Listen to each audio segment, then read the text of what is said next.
කාලයෙන් කාලයට දම් නන්ද සෝතැවුල් කඳු නිවාලා තාලයෙන් තාලයට කවි කර ගයමි ගුණ කඳ සොයාලා නාමයෙන් ගෝතමී තෙරණිය රුවැති තුරුවිය නිවාලා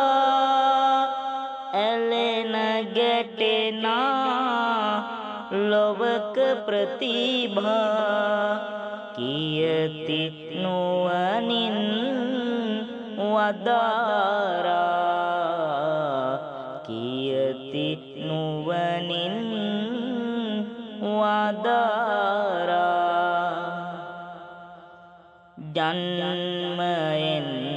දුර රටක ජාතියත් වෙන දෙසක සාදු සසරේ පිනට තෙරණියකි ඇය පෙරට තෙරණියකි ඇය පෙරට සිල්නර වෙළඳ පවුලක කුළුදුල් උපත මවුරට ඉතාලිය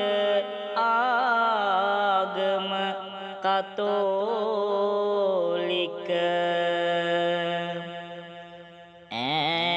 කෙලි දෙලෙන් සතෝටින් කල් ගෙවන කල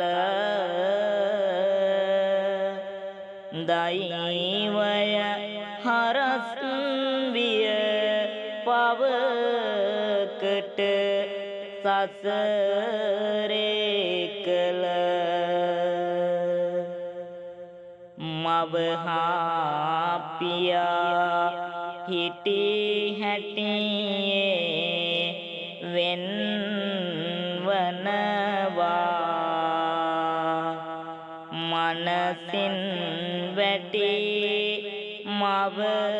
දැඩිසේ ලෙඩ වනවා දසවැනි වියේ දරුවෝ පැටියා තනි වෙනවා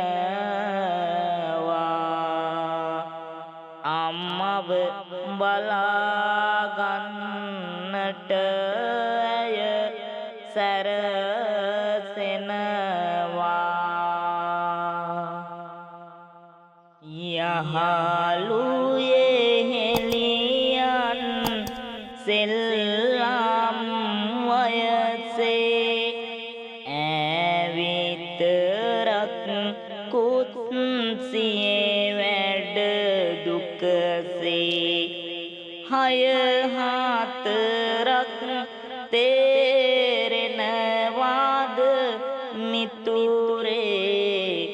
කර්මය මෙතරම් කුරිරෝද සසරේ කාලය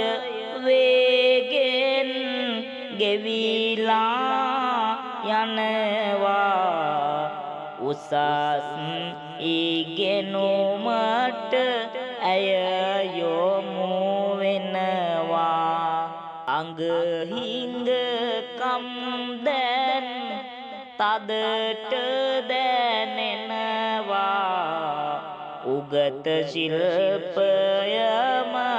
ඇයව රකින්නවා උගත ශිල්පයම ඇයව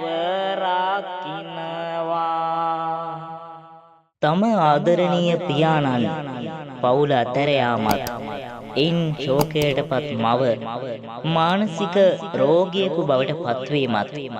දෛවයේ සරදමක් වන ඇයට මව රැකබලා ගනිමින් සිය අධ්‍යාපන කටයුතු තනිවම දරාගත යුතු වෙනවා. කුඩා කාලයේ සිට වෙනත් භාෂාවන් හා සංස්කෘතීන් පිළිබඳව අධ්‍යයනයට ඉතාමත් කැමැති ඇය චීන භාෂාව ප්‍රවීණයෙකු ලෙසින් තනිවම ඉගෙන ගන්නවා. තමන්ගේ වැඩ කටයුතු කර ගැනීමට අවශ්‍ය මුදල් සොයාගන්නේ භාෂා පරිවර්තකයෙකු ලෙසින් කටයුතු කරමින්. මේ අතරේ ඇගේ උසස් පාසලේ ගුරුවරියක් මාර්ගෙන් ඇයට ඇයගේ ගමේම ඇති පන්සලක් පිළිබඳ තොරතුරු හමු වෙනවා. අපි දැන් බලමු දහමේ ආශිර්වාදය ඇයට බලපෑව ආකාරය. මෙත් කරුණා මුදිතා උපේක්ඛා නොම දාන්න බටහිර තාලයට හුරු ඇය මියාවුල්ය මාවටත් හොරා නික්මුනි පන්සල් යන්න පෙර පව් ගෙවි පින පල දෙයි දැන් නොන්න මිසිරුණු සිතුවිලි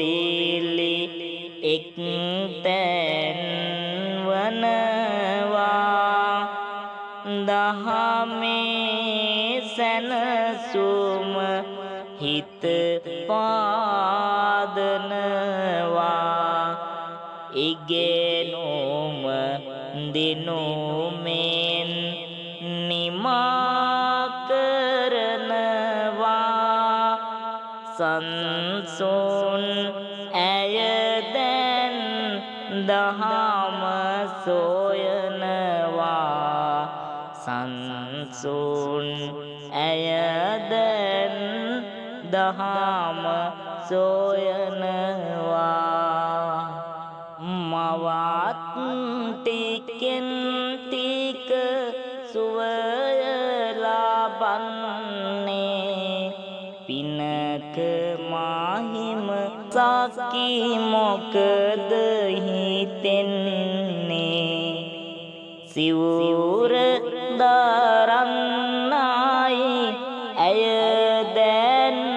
ඉන්නේ බුරුම රටේ ගොස් පැවිදි ලබන්නේ බුරුම රටේ ගොස් පැවිදි ලබන්නේ මාසයක කාලයක් සඳහා වන තාවකාලික පැවිද්ද ලබා ගැනීමට ඇය බුරුම දේශයට යනවා. එහිදී තාවකාලික පැවිද්ද ලබාගෙන දහමේ ආශිර්වාදය ගැඹුරින් අධ්‍යයනය කර උන්වහන්සේ තම තාරුණ්‍ය භික්ෂුණීත්වය වෙනුවෙන් කැපකිරීම සඳහා හිත හදා ගන්නවා. ඉන්පසු ස්ථීර වශයෙන්ම පැවිදි දිවියට ඇතුළත් වීම සඳහා ඇය නැවත ඇමරිකාව වෙත පැමිණෙනවා. එහිදී ස්ථීර පැවිදි දිවියට ඇතුළත් වන උන්වහන්සේ ශ්‍රී ලංකාවෙහි කල්යාණ මිත්‍රයන් මාර්ගයෙන්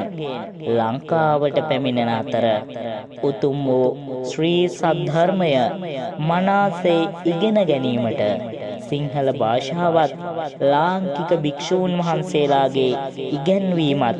ඉතාමත් වටිනා බව තේරුම් අරගෙන උන්වහන්සේ සිංහල භාෂාවත් මනාසේ ඉගෙන ගන්නවා.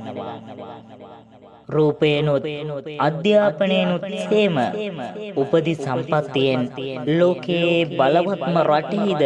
සම්බන්ධකම් තිබූ උන්වහන්සේ ජීවිතයේ ඉතිරි කොටස භික්ෂුණියක් ලෙසින් ගත කිරීමට තෝරාගන්නේ ශ්‍රී ලංකාව නම් මේ අපේ උතුම් මව්බිම.